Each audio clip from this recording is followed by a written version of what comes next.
Je vous retrouve aujourd'hui pour une nouvelle vidéo depuis la tablette, comme prévu, comme promis, pour vous présenter un petit peu ce que j'ai fait cette année que je n'ai jamais fait.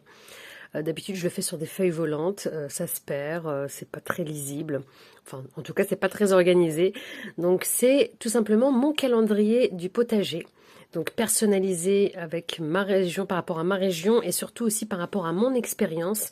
Parce que je pense qu'un calendrier de potager doit être fait de façon individuelle. Même si je pense qu'on peut très bien s'inspirer des calendriers de plusieurs autres potagistes. On peut s'inspirer sur Internet en cherchant des informations, quoi planter au nord de la France, dans le sud de la France, selon ce climat, etc. Rien ne vaut l'expérience pour réaliser son propre calendrier de semis. Alors moi, j'ai réalisé le mien en me basant sur, vu que je suis sur le même terrain que j'ai exploité l'année dernière, j'ai du recul pour savoir ce que je dois corriger cette année. Voilà. Alors, ce que j'ai fait dans un premier temps, tout simplement, c'est j'ai demandé à ChatGPT de me faire on va dire un descriptif précis. Je lui ai demandé tout simplement, dis-moi ce que je peux faire. Donc, je lui ai donné le nom de ma ville et je lui ai dit, dis-moi ce que je peux faire et à quel moment de l'année. Donc, il m'a sorti tout un tas d'informations que j'ai regroupées dans un fichier comme celui-ci. Ce que je voulais, ce qui était important pour moi, c'est de savoir quoi planter, quand le planter et surtout à quel moment le planter en pleine terre et aussi en combien de temps la récolte est à réaliser parce que j'ai un mois pendant lequel je vais être absente, donc je vais être absente au mois d'avril. Et du coup, il était important pour moi de savoir comment gérer tout ça, comment tout planifier pour qu'au mois d'avril, il n'y ait aucune récolte qui soit possible. Ça veut dire quoi? Ça veut dire qu'il y a des choses qui devraient être faites normalement au mois d'avril, que je vais faire très certainement fin mars, pour ce qui est, on va dire, dans la première moitié d'avril. Et il y a des choses qui auraient dû être faites mi-avril jusqu'à fin avril que je ferai au mois de mai. Voilà, et pour les choses qui se récoltent assez vite, comme les radis, je vais laisser tout simplement à mon retour pour les faire. Voilà, donc par exemple, on va prendre l'exemple des laitues. Donc il m'a dit que, en fait j'ai des bouquins aussi, donc j'ai retravaillé tout ça avec des bouquins que j'avais à la maison. Donc là il me dit que le semis doit être fait, donc peut être fait toute l'année sous abri ou en pleine terre dès le mois de mars. Alors moi ce que je vais faire c'est que je vais attendre par exemple le dernier moment, étant donné que la récolte se fait entre 1 à 2 mois après le semis. Je ne vais pas m'y prendre trop tôt pour les laitues, je vais m'y prendre fin mars et je vais les repiquer avant de partir. Et comme ça, quand je rentrerai au mois de mai, bah, j'aurai peut-être des laitues qui seront plus ou moins prêtes. Voilà l'idée. Donc c'est pour ça que vous verrez que donc là c'est la version texte. Donc pour chacun des légumes que j'ai prévu de planter. Par exemple les fèves semis fin février. Voilà, donc ça récolte 3-6 mois. Les fèves, j'avais déjà essayé de les faire plus tôt, mais ça sert à rien, ça végète, enfin ça végète, ça reste sous terre, ça germe pas très vite, donc voilà. Voici donc le calendrier que j'ai réalisé par rapport à tout le texte que vous avez vu juste avant. Je me suis inspirée un petit peu de tout ce que j'ai vu sur Internet, des différents calendriers de semis que j'ai vus. Alors donc on est sur les mois de l'année. J'ai quand même mis les informations au sujet de la luminosité, de l'exposition et donc de l'arrosage pour avoir un petit peu une idée, mais j'ai pas encore terminé cet ajustement.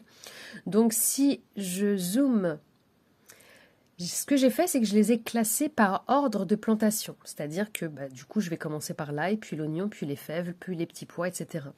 Donc comme ça, j'ai une visibilité. Par exemple, l'ail, février, là, quand le cercle est au milieu, c'est que ce sera mi-février, tout simplement. Les oignons, j'ai prévu de les faire fin février. Je pense que je les ferai la semaine prochaine. Aujourd'hui, on est le 12 février. Les fèves dans la foulée, voilà.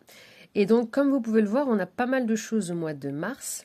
Ici, en orange, j'ai mis tout simplement les choses que je vais faire en semis à la maison au chaud. Donc je vais semer des artichauts et des choux à la maison, en godet tout simplement. Ici pour la laitue c'est pareil. Je l'ai mis en cercle orange à l'intérieur parce que c'est dans le même mois. Je vais les faire à la mi-mars pour les planter à la fin mars. Voilà. En espérant qu'ils soient bien sortis. Et voilà, donc toutes ces cultures qui seront faites donc au mois de mars, principalement à la fin mars. Le mois d'avril est vide parce que comme je vous l'ai expliqué, je serai certainement pas là. Enfin, il y a encore des doutes, mais bon, dans le doute, j'ai préféré faire mon calendrier de cette façon. Et après, donc on a tout pour le mois de mai, tout le reste qui arrive pour le mois de mai. Donc ça commence, donc comme je vous l'ai dit, par les radis, sauf si j'utilise les graines que j'ai pris, les ronds, parce que je crois qu'ils sont pas très précoces, donc à la limite je pourrais éventuellement les mettre. Mais sinon à partir du radis et pour tout le reste, donc ce sera début mai, mi-mai et fin mai. Voilà. Alors j'ai pas encore travaillé sur le potager qui suit, donc pour l'été, pour toutes les plantations d'été, d'automne, pour le potager d'hiver. Donc ça je vais y travailler plus tard. Voilà, une fois que je serai tranquille de tout ça, je pense que pendant mon absence, juste ici, j'y travaillerai. Parce que j'aurai pas grand chose à faire. Donc voilà pour mon calendrier de semis. Voilà, j'avais commencé à faire une présentation comme celle-ci, mais voilà, c'était pas assez lisible. Je me suis inspirée de Potagénération qui avait partagé son calendrier de semis. J'ai trouvé qu'il avait plutôt bien structuré, donc je me suis inspirée de sa présentation que je trouve très lisible. Donc voilà. Si vous êtes dans le nord de la France, du côté de Reims, Soissons, Compiègne, Laon, voilà, moi en tout cas c'est ce que je compte faire. Donc vous pouvez screener si ça vous intéresse. Éventuellement je verrai une fois que je l'aurai finalisé à la fin de la saison. Je le mettrai en téléchargement sur ma chaîne. En dessous de cette vidéo, vous trouverez un lien de téléchargement à la fin de la saison. Sur ce, n'hésitez pas à liker la vidéo si elle vous a plu. Et comme vous pouvez le voir, on est le 11 février. Comme vous pouvez le voir, je ne vais pas tarder à aller planter l'ail. J'en ai déjà, donc j'ai déjà pas mal d'ail à planter. C'est la première fois que je vais faire de l'ail. Et je vais commencer à préparer le terrain, tout simplement. Et on va commencer à mettre les oignons et les fèves dès la semaine prochaine. Je vous dis à très vite pour d'autres vidéos.